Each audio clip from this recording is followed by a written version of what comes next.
మరి దైవజనులను అభిషేకముతో నింపి ఆత్మపూర్ణులు మన మధ్యకు ప్రభు నడిపించారు.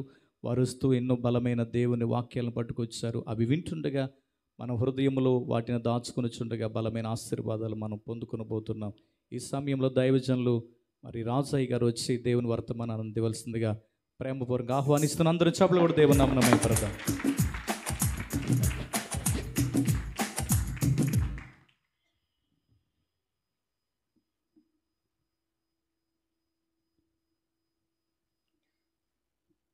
హల్లెలూయా.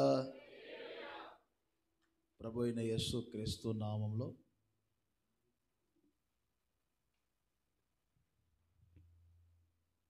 మీ అందరికీ ప్రేమపూర్వకమైన వందనాలండి. అందరికీ వందనాలు. ఇది సంతోషంగా ఒకసారి గట్టిగా హల్లెలూయా అని చెప్పండి. ప్రభు యొక్క కృపను బట్టి కువైట్ దేశానికి రావటానికి ప్రాముఖ్యంగా తెలుగువారైనటువంటి మీ అందరితో దేవుని ప్రేమను ఈ విధంగా పంచుకోవటానికి ప్రభు ఇచ్చినటువంటి శ్రేష్టమైన ఈ సమయమును బట్టి నేను ఎంతగానో దేవుణ్ణి స్తుతిస్తూ ఉన్నాను. దైవ ప్రణాళిక, దైవ ఆలోచన చాలా దగ్గరగా మిమ్మల్ని అందరినీ చూస్తున్నట్లుగా ఉంది. ఒక్కొక్కసారి చాలా దూరంగా మేము ఉంటాము, మీరు దూరంగా ఉంటారు. కానీ ఈ 2 రోజుల నుండి చాలా దగ్గరగా దేవుని ప్రేమను పంచుకోవటానికి ప్రభు సహాయం చేశారు. నా సహోదరులు చెప్పారు, కొంతమంది గుడార్ల పండుగకు వచ్చి ఓ 3 కిలోమీటర్లు 4 కిలోమీటర్ల దూరం నుండి చూస్తుంటారు. వాళ్ళ గ్రామానికి వెళ్ళినప్పుడు దగ్గరగా చూస్తారు మమ్మల్ని. అంటే మేమంత గొప్పలమని కాదులే, కానీ దేవుని పరిచర్యలో అలా ముందుకు కొనసాగుతూ ఉన్నాం. మరి మిమ్మల్ని అందరినీ చూసినప్పుడు మాకు చాలా సంతోషం. ప్రాముఖ్యంగా కువైట్ దేశానికి వచ్చిన తర్వాత ఒక్కొక్కరిని చూడటానికి, దేవుని ప్రేమను పంచుకోవటానికి ప్రభు సహాయం చేశారు. ప్రాముఖ్యంగా జోసఫ్ అన్నయ్య మరి కుటుంబ సభ్యులను, వారు నడిపిస్తున్నటువంటి ఈ పరిచర్యలను ఈ విధంగా దేవుడు ఆశీర్వదిస్తూ ఉన్నారు. రాబోయే రోజులు మరింతగా ప్రగతి పథంలో ప్రభు నడిపించునుగాక. ఆమేన్. వర్తమానాలు చెప్పాలంటే చాలా సమయాలు చెప్తాం, మీకు తెలియదేం కాదు. ఒక చిన్న మాట నేను మీకు పరిచయం చేస్తాను. తర్వాత కాసేపు అబ్రహాం పాస్టర్ గారు కూడా కొన్ని మాటలు చెప్తారు. మీ అందరికీ సుపరిచయమైనటువంటి ఒక చిన్న వాక్యాన్ని మీకు చూపించి యేసుక్రీస్తు నామములో మిమ్ములను ఆశీర్వదించాలని నేను కోరుకుంటూ ఉన్నాను. మీ అందరికీ సుపరిచయమైన మాట నేను చదువుతాను. 115వ కీర్తన 14వ వాక్యాన్ని నేను చదువుతున్నాను. యెహోవా మిమ్మును మీ పిల్లలను వృద్ధి పొందించును. 115వ కీర్తన 14వ వచనం చదివాను. మరలా చదువుతున్నాను. యేసుక్రీస్తు మిమ్ములను మీ పిల్లలను వృద్ధి పొందించును. అందరు చెప్పండి, నేను చెప్పిన మాట. యేసయ్య మిమ్ములను మీ పిల్లలను వృద్ధి పొందించును. సింపుల్గా మీ పక్కన వాళ్ళకి చెప్పండి, యేసయ్య మిమ్ములను మీ పిల్లలను వృద్ధి పొందించును. చెప్పారా? అభివృద్ధి పరిచేది, వృద్ధిపరచటం, ఫలింప చేయటం, ఎదిగించటం, ఇవన్నీ మనకు తెలుగు పర్యాయ పదాలు. యేసన్న గారు ఎప్పుడు చెప్తూ ఉంటారు ఆ రోజుల్లో. పుట్టిన పిల్లలు ఎదుగుతూ ఉంటే తల్లిదండ్రులకు చాలా సంతోషం. పరలోకపు తండ్రి కూడా ప్రప్రథంగా చేసినటువంటి ఆదాముతో అవ్వతో ఇదే మాట చెప్పారు: మీరు ఫలించండి, విస్తరించండి, అభివృద్ధి పొందండి, భూమిని నిండించండి. పిల్లకి 2 పళ్ళు వచ్చినాయి అనుకోండి, వాళ్ళ అమ్మ వచ్చి ఏమంటారు తెలుసా? అమ్మాయికి పళ్ళు వచ్చినాయి అన్నయ్య మొత్తం అంటారు. ఆ పిల్ల మంచం పట్టుకొని లేచింది అనుకోండి, ఏమంటారు? అమ్మాయి నిలబడింది అన్నయ్య అంటారు. ఆ పిల్ల కొంచెం బందాడుతూ అలా 2 అడుగులు వేసింది అనుకోండి, ఏమంటారు? నడుస్తుంది అన్నయ్య అంటారు. మీరు బాగా గమనించండి, ఆ పిల్ల అన్నదనుకోండి, అమ్మ అన్నదన్నయ్య అంటారు. ఒక ప్రక్కన ఆయన గారు అంటే నా ఒక ఆమె ఇలాగే అంటుంది, అమ్మ అన్నది. అది బాగా రికార్డ్ చేసి చూడు, అమ్మ అన్నదో నీ అమ్మ అన్నదో మనకు తెలియదు. మొత్తం మీద పిల్లలు మాట్లాడతారంటే తల్లిదండ్రులకు సంతోషం. అలాగే మన పరలోకపు తండ్రి కూడా మనం ఎప్పుడు అభివృద్ధి పొందాలని చూస్తూ ఉంటాడు. మీరే కాదు, మీ పిల్లలను కూడా దేవుడు వృద్ధి పొందించునుగాక. ఆకులు పూత కాయలు లేని చెట్టు వలె ఉండకూడదు దేవుని బిడ్డలు.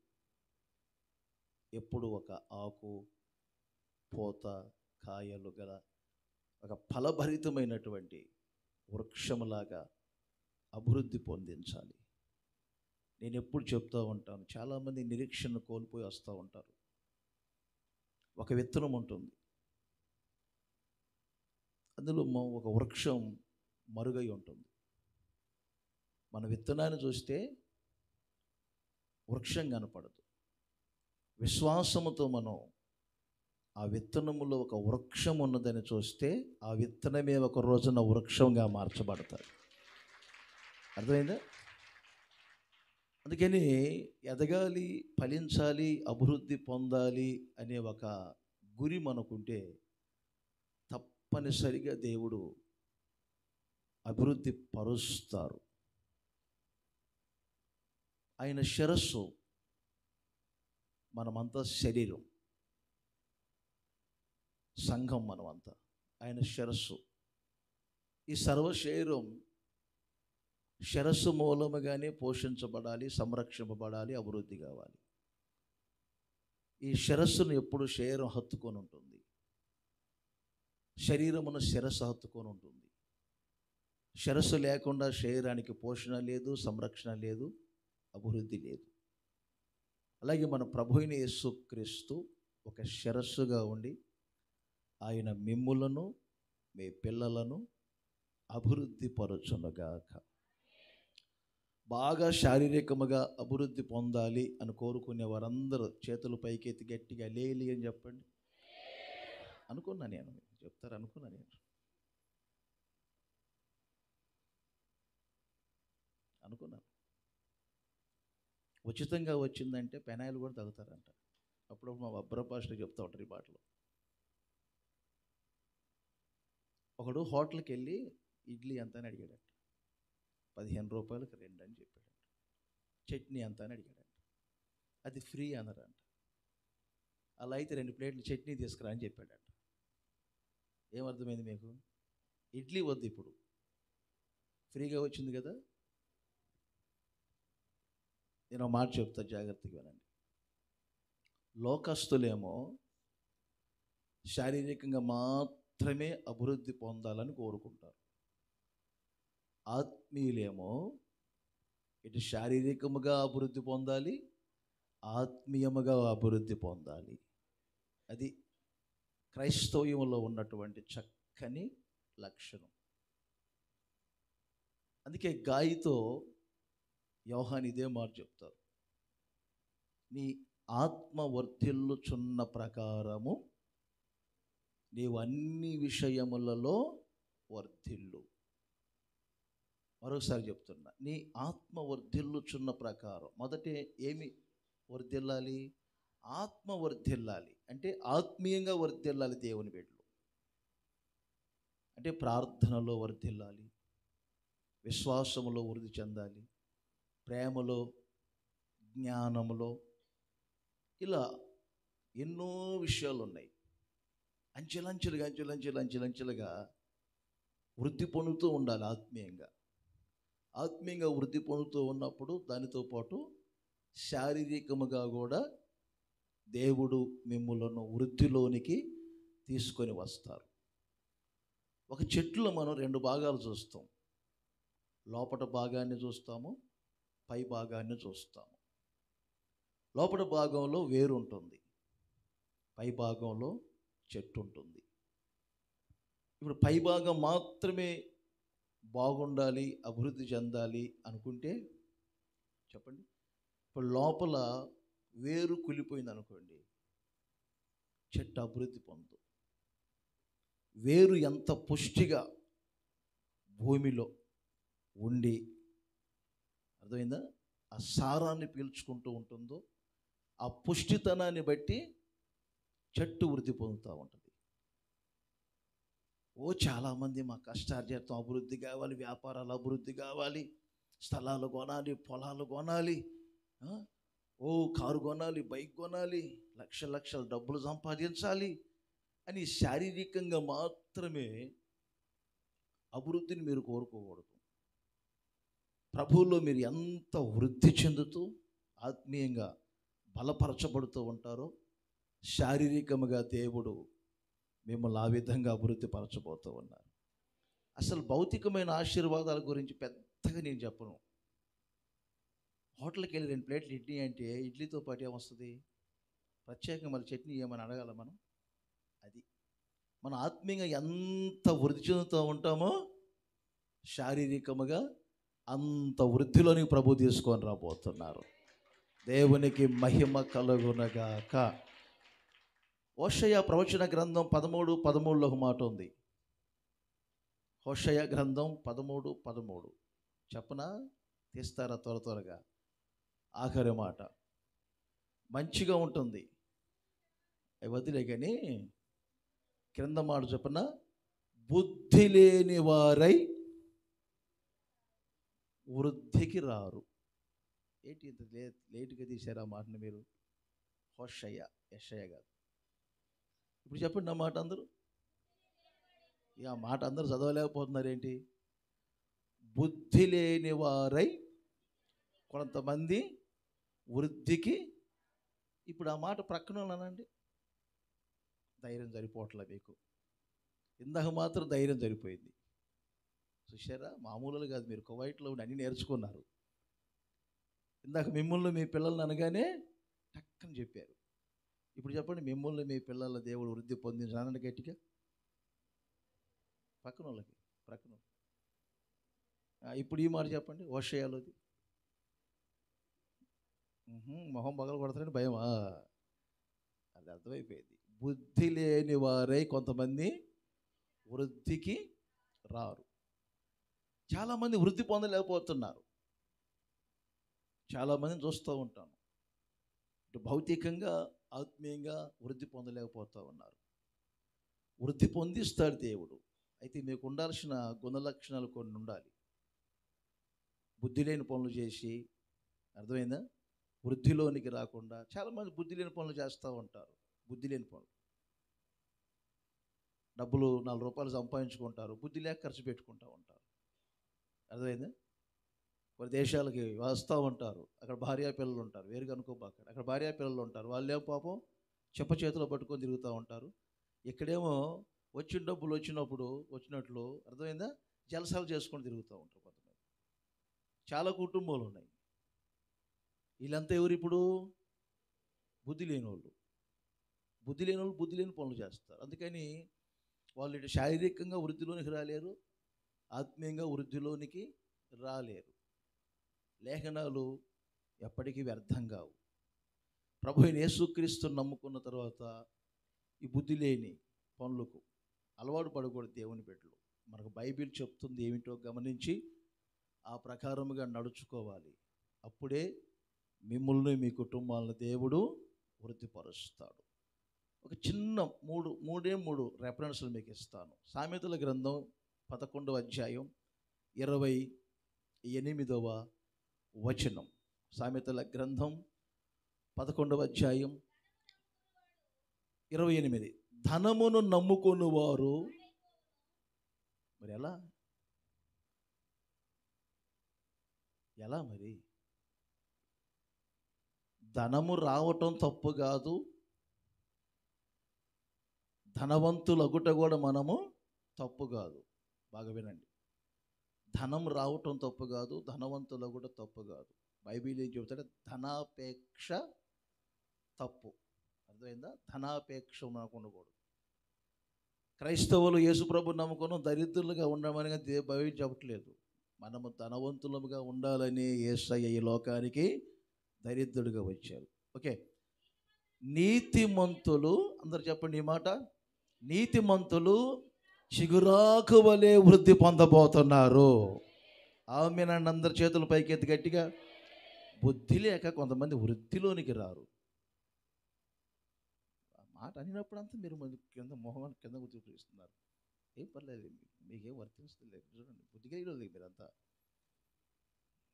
బుద్ధి అనగానే ఏంటో మరి ఇలా వస్తున్నారు. మీకు బుద్ధి లేని వాళ్ళ సంగతి అది. మీరు బుద్ధి కలిగిన వాళ్ళు కదా. ఇటు చూడండి. నీతిమంతులు చిగురాకు వలె వృద్ధి పొందబోతున్నారు. ఎవరు నీతిమంతులు? ఇప్పుడు కొంతమంది అంటుంటారు కదా, నీతిమంతులు లేడు ఒకడు లేడు, నీతిమంతులు లేడు ఒకడు లేడు. ఎస్ఎన్ గారి దగ్గరికి వచ్చి ఒక ఆయన ఇలాగే అదరట, నీతిమంతులు లేడు ఒకడు లేడు, నీతిమంతులు లేడు ఒకడు లేడు. అప్పుడు ఎస్ఎన్ గారు చెప్పారంట, బాబు నీ ఒంటికి ఏదైనా మురికి పడితే ఏం చేస్తారు? సబ్బులు ఉంటాయండి, ఆ సబ్బుతో స్నానం చేస్తే శుభ్రం అవుతాం. బట్టలకు బయటిన మురికి పోవాలంటే ఏం చేస్తారు? దానికి సంబంధించిన సబ్బులు ఉన్నాయండి, దాంతో స్నానం ఉతికితే బట్టలు మురికిపోతుంది. బట్టలు మురికి, వంటి మురికి పోవాలంటే సబ్బులు వాడాలి. పాపమనే మురికి పోవాలనే యేసుక్రీస్తు ఈ లోకానికి సశరీరుడిగా వచ్చి 33.5 సంవత్సరాలు జీవించి అనేక అద్భుతాలు, మహత్కార్యాలు, సూచక క్రియలు చేసి చివరిగా యేసుక్రీస్తు సెలవు వేయబడి గాయపరచబడి రక్తము కార్చారు. రోమపత్రికలో 5వ అధ్యాయములో 9వ వచనములో ఉంటుంది, ఆయన రక్తము వలన ఇప్పుడు మనమందరము నీతిమంతులముగా మార్చబడి ఉన్నాము. ఆమేన్ చెప్పండి గట్టిగా. హల్లెలూయా, హల్లెలూయా. ఎవరిప్పుడు నీతిమంతులు? అన్నదానం, భూదానం, గోదానం. డబ్బున్నవాడు చలివేంద్రం కడతాడు, డబ్బు లేనోడు కనీసం చలివేంద్రమైన పెడతాడు, డబ్బు ఉన్నోడేమో సత్రం కడతాడు. పుణ్యదానాలు, అన్నదానాలు, గోదానాలు చేసేవాళ్ళు కాదు నీతిమంతులు. యేసు రక్తము చేత కడగబడిన వారే నీతిమంతులు. ఆమేన్ అనండి గట్టిగా. క్రైస్తవులు నీతిమంతులు కాదు, క్రైస్తవులు నీతిమంతులు కాదు. యేసు రక్తము చేత కడగబడిన క్రైస్తవుడు నీతిమంతుడు. ఆమేన్ అనండి ఒకసారి గట్టిగా. ఒక పల్లెటూరికి వెళ్తేనో గుండె నొప్పి అని చెప్పారు. సరే అని చెప్పి మగోడే కదా అని గుండె మీద చేపెట్టి ప్రాణం చేస్తుంటే గుండె గలగల అంటుంది. ఏమిటా గుండె గలగల అంటుందని చూస్తే, ఏంటంటే గుండె ఏదో శబ్దం వస్తుందంటే అది జేబు కాదు లేడు, చేయి తీయను అన్నాడు. ఏంటన్నాను, జేబులో అగ్గిపెట్టే బీడీ కట్టుందని అని చెప్పాడు. ఎవరైనా క్రిస్టియన్ జేబులో అగ్గిపెట్టి బీడీ కట్టు, ఈయన క్రిస్టియన్. అర్థమైందా? ఇంటి మీద స్టార్ కట్టారు. ఒక ఇంటికి వెళ్తే ఇంట్లో స్టార్ ఉందిగా క్రిస్టియన్ అని చెప్పి వెళ్ళాను. ఇంట్లోకి వెళ్తే బారు, పైన స్టారు, ఇంట్లో బారు. వీళ్ళు కాదు క్రైస్తవులు. క్రైస్తవ కుటుంబంలో పుట్టాము, మేము కూడా క్రైస్తవులు అనుకోవటం పిచ్చి పొరపాటు. యేసు రక్తముతో కడగబడాలి. ఎహెజ్కేలు గ్రంథంలో ఉంటుంది 16వ అధ్యాయం 7వ వచనంలో.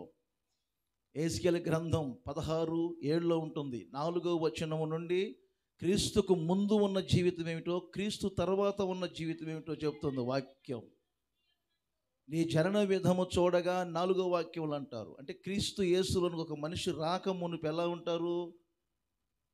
కడుపులో నుంచి ఒక బిడ్డ బయటకు వచ్చినప్పుడు, నేలన పారవేసినప్పుడు ఆ బిడ్డ ఎలా చూడ అసహ్యంగా ఉంటుందో, ఒంటి మీద రక్తముతో ఉంటుందో అలా చాలామంది పాపమనే రక్తము చేత మైల చేత నడిపించబడుతూ ఉండగా వాక్యం అంటుంది, ఎవ్వరూ మిమ్మల్ని చూడలేదు, చూడటానికి అసహ్యంగా ఉన్నారు, నిరాకరింపడ్డారు. నేను మీ వద్దకు వచ్చి మీ మీద ఉన్న పాపమనే రక్తమును కడిగి వేసి నేల నాటబడిన చిగురు వృద్ధి అగునట్లుగా నేను మిమ్మల్ని వృద్ధిలోనికి తీసుకొని వచ్చాను. దేవునికి మహిమ కలుగునగాక. ఆమెను చెప్పండి ఒకసారి గట్టిగా, హల్లెలూయా. మగపిల్లడు పుట్టినా ఆడపిల్ల పుట్టినా కడుపులో నుంచి బిడ్డ రాగానే ఎవరు ఎత్తుకొని ముద్దు పెట్టుకోరు. ఎందుకు? ఆ బిడ్డ మీద ఏముంటుంది? రక్తం. ఆ పాపం అనే రక్తపు మరక నా ప్రభు అయిన యేసుక్రీస్తు రక్తములో తొలగిస్తారు. చూడ అసహ్యంగా ఉన్నాం మనం. ఒకప్పుడు నిరాకరింపబడినవారు, ఎవరు కనికరించలేదు మనల్ని. అలాంటి పరిస్థితుల మధ్యలో యేసు రక్తం మనల్ని దర్శించింది. యేసు రక్తం ఈ రోజున మనల్ని ఒక స్థితికి తీసుకొని వచ్చింది. అందుకని ఎవరు వృద్ధిలోనికి వస్తారంటే బుద్ధి లేక బుద్ధిహీనమైన పనులు చేసిన వారు కాదు. యేసు రక్తముతో కడగబడి ఆ రక్తము యొక్క విలువ పరిశుద్ధముగా జీవించిన వారు తప్పనిసరిగా వృద్ధిలోనికి రాబోతూ ఉన్నారు. ఆమేన్. అందరూ గట్టిగా. యేసు రక్తంతో కడగబడటమే కాదు, ఎఫెసీ పత్రిక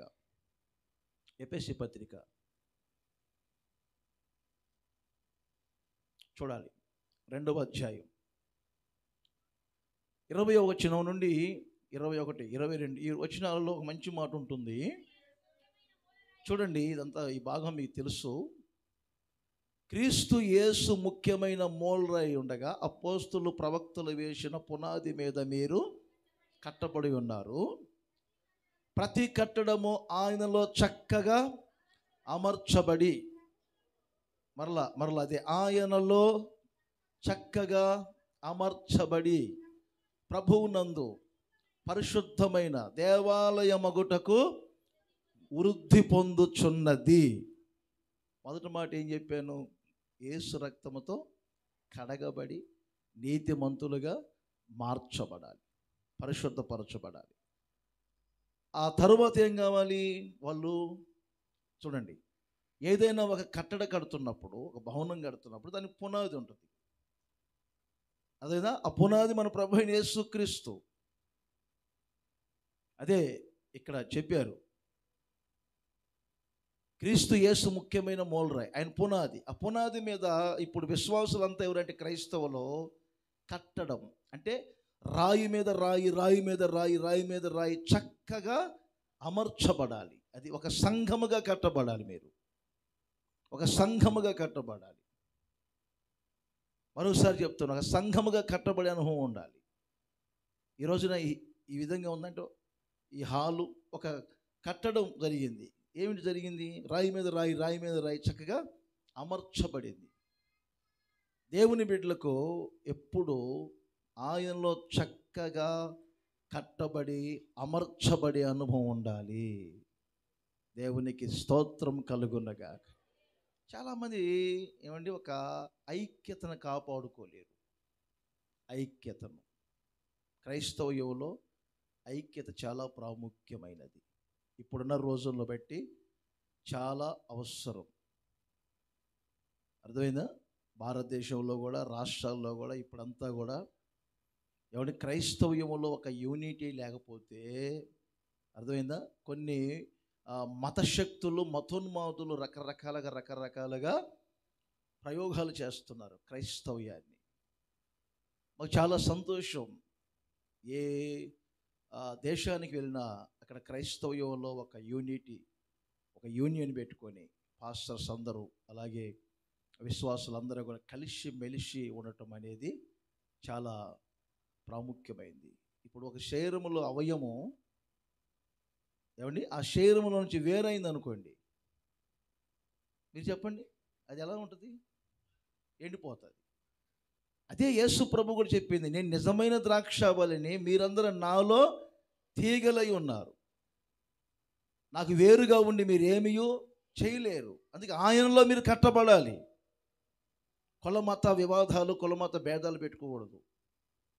మేము వాళ్ళం, మేము వీళ్ళం అనే భేదాలు ఉండకూడదు. హెచ్చుతగ్గులు ఉండకూడదు. ధనికులు, ధనవంతులు అనుకో, పేదలు అనుకోకూడదు. యేసయ్య గారు ఎప్పుడు చెబుతారు, ధనవంతుడు మాకు ఒక కన్ను అయితే దరిద్రుడు మాకు ఒక కన్ను. ఏ కన్ను వద్దనుకుంటే దేన్ని నేను తీసేయగలుగుతాను? రెండు కళ్ళు నాకు అవసరం. ఈ రోజున హోసన్న మినిస్ట్రీ మనోలంతా చెప్పుకుంటున్నట్లుగా, ప్రపంచమంతా చెప్పుకుంటున్నట్లుగా అభివృద్ధి చెందుతూ ప్రపంచమంతా వ్యాప్తి చెందుతుందంటే హోసన్న మినిస్ట్రీస్లో మీరు సేవకుల్లో కానీ, విశ్వాసుల్లో కానీ, సంఘాల్లో కానీ కుల మత వివాదాలు లేకుండా, పేద ధనిక వివాదాలు లేకుండా, విభేదాలు లేకుండా ప్రతి రాయి, ఒక రాయి మీద ఒక రాయి, ఒక రాయి మీద ఒక రాయి, ఒక రాయి మీద ఒక రాయి, ఒక రాయి మీద ఒక రాయి ఎలా చక్కగా అమర్చబడి కట్టబడుతున్న గనుకనే హోసన్న మినిస్ట్రీస్ని దేవుడు ప్రగతి పదంలో నడిపిస్తూ ఉన్నారు. దేవునికి మహిమ కలుగునగాక. చెప్పండి గట్టిగా హల్లెలూయా. చేతులు ఊపుతూ చెప్పండి గట్టిగా హల్లెలూయా. మొదట ఒక అమ్మాయి పుట్టింది, తర్వాత ఇంకొకరు పుట్టింది. అవునా? మీరు ఎవరిని ఎత్తుకుంటారు? మొదట పుట్టిన అమ్మాయినా తర్వాత పుట్టిన అమ్మాయిని ఎత్తుకుంటారు? అసలు మొదట పుట్టిన అమ్మాయి తర్వాత పుట్టిన అమ్మాయినే ఎత్తుకుంటుంది, వాళ్ళ అమ్మ పనులు చేసుకుంటా ఉంటే. అంతేనా? అలాగే ఒకసారి జూనియర్లు ఉంటారు. జూనియర్లు కొన్నిసార్లు సేవకులు కానీ ఎవరైనా కానీ కొంచెం పరామర్శించుకుంటా, కొంచెం ఓదార్చుకుంటా, కొంచెం పై పెడదాం అనుకుంటే ఈ సీనియర్లు ఉంటారు చూడండి, ఈ సీనియర్లు ఒకలాగా చూస్తుంటారు. ఈ మధ్య మమ్మల్ని పట్టించుకోవట్లేదులే. నన్నే ఒక ఆమె అన్నారు, 3 సార్లు నాకు అడ్రస్ ఇచ్చారు. నేను అన్నాను, మీ ఇల్లు నాకు తెలుసు కదండి అన్నాను. కాదు, మర్చిపోయామని ఇచ్చాలి అన్నారు. మర్చిపోయామని ఇచ్చారంట. అలా ఉండకూడదు. ఇప్పుడు కొన్ని రాళ్ళు మరుగై ఉంటాయి, కొన్ని రాళ్ళు ఏమో పైన ఉంటాయి. మరుగై ఉన్న రాళ్ళు ఏం చేస్తాయి? పైన కనపడే రాళ్లను భరిస్తూ ఉంటాయి. నేను కనపడాలని చెప్పి ఆ రాయి కానీ ఒక్కసారి బయటకు వచ్చిందనుకో, ఇప్పుడు చెప్పండి, కట్టడం మొత్తం ఏమైపోయింది? అలా ఉండకూడదు. క్రైస్తవులో ఎప్పుడు ఐక్యత, చెప్పండి, ఐక్యత, సహవాసం, ప్రభు అయిన యేసుక్రీస్తులో చక్కగా అమర్చబడే అనుభవం ఉండాలి. అమర్చబడే అనుభవం ఉండాలి. అక్కడ అభివృద్ధి ఉంటుంది. చిన్నప్పుడు నేను నేర్చుకున్న పాఠమే అది. ఐక్యతను చెడగొట్టాలని రకరకాలుగా చూస్తుంటారు. ఈరోజున కుటుంబంలో ఐక్యత ఉండలేదు, ప్రపంచంలో ఐక్యత లేదు. ఈ రోజున మీకు తెలుసో లేదు, ఇనుము బురద కలిసి ఉండనట్టుగా ప్రపంచ రాజ్యాలు ఉన్నాయి. దానియేలు ప్రవచనం ఇది. ఇనుము బురద రెండు అతకనట్టుగా ఉంటాయి. ఈ రోజున ప్రజా సామ్రాజ్యం జరుగుతుంది ప్రపంచంలో. ఈ ప్రజా సామ్రాజ్యంలో ఇనుము వల్లే జ్ఞానంతో దూసుకుపోయేవాళ్ళు, బురద వల్లే సామాన్యమైన ప్రజలు. రాజకీయాలలో కానీ, రాజ్యాల మధ్యలో కానీ ప్రపంచవ్యాప్తంగా ఐక్యత లేని రోజుల్లో నా ప్రభు అయిన యేసుక్రీస్తులో మీరు ఒక సంఘముగా కట్టబడాలి, సంఘముగా అమర్చబడాలి. అప్పుడే ఒక బండ మీద కట్టబడినటువంటి సంఘము ఎదుట పాతాళ లోక ద్వారములు నిలవనేరవని వాక్యం చెబుతూ ఉంది. కువైట్ శక్తులు మీ ఎదుట నిలబడలేవు. ఏ రోగపు శక్తులు, పాపపు శక్తులు మీ ఎదుట నిలబడలేవు. యేసు రక్తంతో కడగబడే అనుభవం ఒకటి ఉండాలి.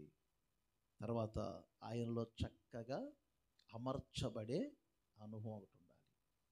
ఐక్యతగా సంఘంగా కట్టబడి, ఐక్యతగా ఏక మనస్సు, ఏక భావం, ఏక తాత్పర్యం, ఏకాత్మ కలిగి మీరు జీవించినప్పుడే, అర్థమైందా? అప్పుడప్పుడు అవయాలన్నీ గొడవ పెట్టుకుని అంట. ఈ 5 వ్రేలు గొడవ పెట్టుకుని అంట. ఛాలెంజ్ అంటారు కాబట్టి నేను గొప్ప అన్నదంట. ఇది ఇలా అంటారు కాబట్టి నేను గొప్ప అన్నదంట. ఇది పెద్ద ఎవరో చూడండి అన్నదంట బాధ్యత. ఉంగరం ఎవరు పెడతారన్నది ఇది. దీనికి ఏం దొరక ఆలోచించి దేవుని దగ్గర దండం పెట్టినప్పుడు ముందు ఎవరు ఉంటారు అన్నదంటే ఇది. చెప్పండి. ఇప్పుడు ఈ 5 గొడవ పెట్టుకుని అంట, ఒకదాని ఒకటి మనం కలుసుకోవద్దని. ఇప్పుడు ఏం చెప్పండి, భోజనం చేయాలంటే ఏం చేయాలి చెప్పండి, నీళ్ళు తాగాలంటే ఏం చేయాలి? ఈ 5 గొడవ పెట్టుకున్నాయి. ఈ లోపల శరీరం అంతా ఏమైపోయింది చెప్పండి? క్షీణించిపోయింది. అదైనా కుటుంబంలోనైనా, సంఘంలోనైనా, క్రైస్తవ్యంలోనైనా యేసుక్రీస్తులో చక్కగా అమర్చబడాలి. పొట్టి చెక్క గురించి చెప్తే మీకు ఎక్కడ ఎక్కుతుంది? మాకు ప్రసంగం చేస్తారు మీరు. అందుకే ఒక్క మాట చెప్తున్నా. జకర్యా గ్రంథం, ఒక చిన్న మాట. జకర్యా గ్రంథం జకర్యా గ్రంథం 9వ అధ్యాయం 17వ వచనం. జకర్యా గ్రంథం 9వ అధ్యాయం 17వ వచనం. గట్టిగా చదవండి అందరూ. కోవిడ్కి వచ్చిన తర్వాత తెలుగు మర్చిపోయినట్టుంది మీరు. అరబీన్ భాష కూడా వచ్చిందా మీకు? వారెంతో క్షేమముగా ఉన్నారు, ఎంతో సొగసుగా ఉన్నారు, ధాన్యము చేత యవనులను, క్రొత్త ద్రాక్ష రసము చేత యవన స్త్రీలను వృద్ధి నొందుదురు. ఇప్పుడు అందరు కుడి హస్తం పైకెత్తి ఆమేన్ అనండి. ఇంకొకసారి నేను చెప్పిన మాట చెప్పండి. మీరు ఎందుకు చూడటం ఇబ్బంది పడుతున్నారు? నేను చెప్పినట్టు చెప్పండి. వారెంతో క్షేమముగా ఉన్నారు అనండి. ఇంకొంచెం వాయిస్ రేజ్ చేయాలి. అలా అనకుండా ప్రక్కన అనొచ్చు కదా, మీరెంతో అనొచ్చు కదా. మార్చండి, మాట తప్పే ఉంది, మన చేతిలో పనే కదా. మీరెంతో క్షేమంగా ఉన్నారు అనండి గట్టిగా. సారికి నన్నే అంటున్నారు మీరు. నేను ఎప్పుడు క్షేమంగానే ఉంటాను. 2, వారెంతో సొగస్సుగా ఉన్నారు. ఇప్పుడు 2 మాటలు చెప్పండి. వారెంతో గట్టిగా క్షేమముగా ఉన్నారు. 2 అది కూడా పక్కన చెప్పండి. ఉంటారా? కువైట్కి వచ్చిన తర్వాత సొగసు పెరుగుంటుందిలే మీకు. కువైట్ సొగసు అలా చేసింది మిమ్మల్ని. పర్లేదులే చెప్పండి గట్టిగా. దించొద్దు, తల దించొద్దు అసలు. మీరెంతో సొగస్సుగా ఉన్నారు. ఆత్మీయ సొగస్సు. ఆమేన్ చెప్పండి గట్టిగా. నేను చెబుతున్న భౌతిక సొగసు కాదు, ఆత్మీయతలో మీరు సొగస్సుగా ఉన్నారు, అందముగా ఉన్నారు. వారు ఎంతో క్షేమంగా ఉన్నారు, వారు ఎంతో సొగస్సుగా ఉన్నారు. ధాన్యము చేత యవనులను, క్రొత్త ద్రాక్ష రసము చేత యవన స్త్రీలను వృద్ధి పొందబోతున్నారు. వృద్ధి పొందుదురుగాక. ఎలా? 1 ధాన్యము, 2వది క్రొత్త ద్రాక్ష రసం. చెప్పండి అందరూ. మొదట 2 మొదట ఏం చెప్పాను? యేసు రక్తము చేత వృద్ధి. 2వది ఏం చెప్పాను? ఆయనలో చక్కగా ఐక్యతగా కట్టబడాలి, సంఘంగా కట్టబడాలి. 3వది ధాన్యం. అలా అని చెప్పి ఎక్కడ బియ్యం బస్తాలు దొరుకుతాయో కొనుక్కోచుకొని ఇంట్లో పెట్టుకోమని కాదు నేను చెప్తుంది. బైబిల్ పరంగా ధాన్యం అంటే ఏంటి తెలుసా? దేవుని వాక్యమనే ధాన్యము. దేవుని వాక్యమే మనకు ధాన్యం. యాకోబుని గురించి వ్రాయబడింది. యాకోబు ధాన్య ద్రాక్ష రసము గల దేశములో నివసించును.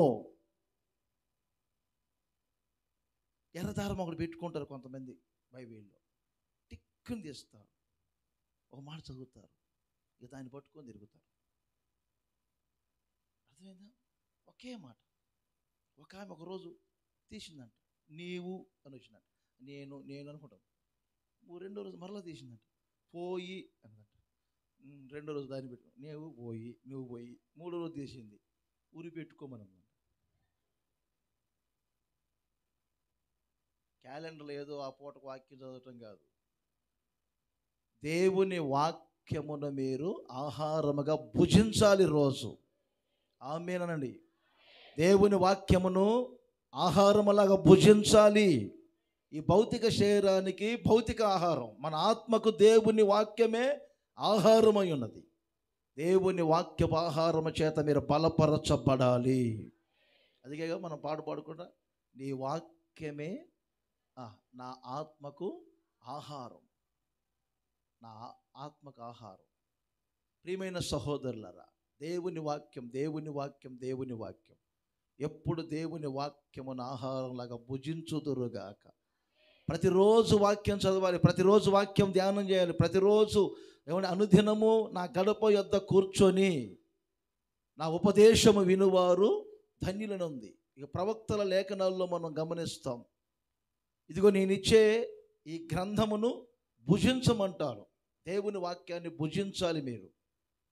చాలామందికి దేవుని వాక్యము అవలంబించడం తెలియదు. మంచి మనసుతో అనుసరించాలి దాన్ని.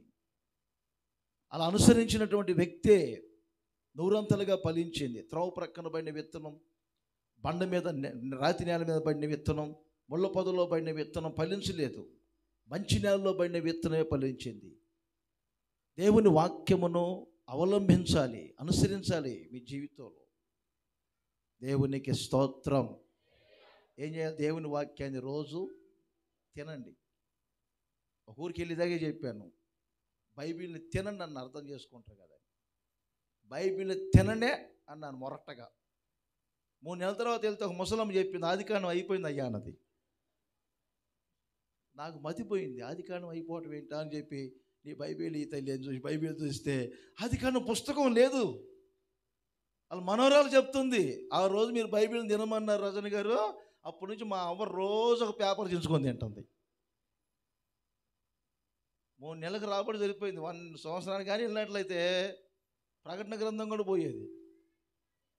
అలాగా దేవుని వాక్యాన్ని రోజు పూజించాలి. క్రొత్త ద్రాక్ష రసం అంటే బైబిల్ పరంగా ఏంటి తెలుసా? క్రొత్త ద్రాక్ష రసం అంటే ఎప్పటికప్పుడు పరిపూర్ణమైన పరిశుద్ధాత్మ శక్తితో నింపబడాలి మీరందరూ. దేవునికి మహిమ కలుగునగాక. హల్లెలూయా. మెట్టుమెట్టుగా పరిశుద్ధాత్మతో నింపబడాలి. 120 మంది ఆ రోజున పరిశుద్ధాత్మతో నింపబడుతూ ఉంటే అందరూ ఏమనుకున్నారు తెలుసా? ఈ లేవిటి ఒకవేళ కొత్త ద్రాక్ష రసము చేత మత్తులయ్యారా? కొత్త ద్రాక్ష రసము చేత ఏమైనా మత్తులయ్యారా? పరిశుద్ధాత్మ అనుభవం అలాగే ఉంటుంది. వాళ్ళు మైమరిచిపోతారు, వాళ్ళు నిలబడలేరు, ఆత్మ వశులైపోతుంటారు. వాళ్ళని చూసి వింతగా మీరు మాట్లాడకూడదు. భాషలు మాట్లాడుతుంటారు, అభిషేకించబడుతుంటారు, మన స్వాధీనంలో ఉండరు వాళ్ళు. సంఘము ఎప్పుడు పరిశుద్ధాత్మతో నింపబడాలి. మీరందరూ ఎప్పుడు పరిశుద్ధాత్మతో నింపబడాలి. ఆమేన్ చెప్పండి. ఎక్కడున్నా సరే పరిశుద్ధాత్మతో నింపబడాలి మీరు. మా ఓసన్న విశ్వాసకు ఒక ఆయనకి మా జాన్వేశ్వరి పాస్టర్ గారు చెప్తారు, పెళ్ళయిందంట, ఆయన భార్యకి ఏమో పరిశుద్ధాత్మ గిట్టదంట. ఈయన పెళ్ళైన తర్వాత అన్య భాషలు మాట్లాడుకుంటా, గదిలో భాషలు మాట్లాడుకుంటా ఆత్మతో నింపడతా అంటే భార్య అన్నారంట, ఏమండి నాకు ఆత్మ అంటే గిట్టదండి, ఆ భాషలు ఏదో మాట్లాడుతున్నారంటే ఆయన అన్నారంట, నీకు గిట్టినప్పుడు మాత్రం నేను మాట్లాడుకుని ఉంటాను అనలేదంట. నీకు ఇష్టం లేని పని నేను ఎప్పుడు చేయనమ్మా అని చెప్పి ఆ రోజు ఆఫ్ చేశాడట. ఏమండి కరెక్టే? మీరు చెప్పండి.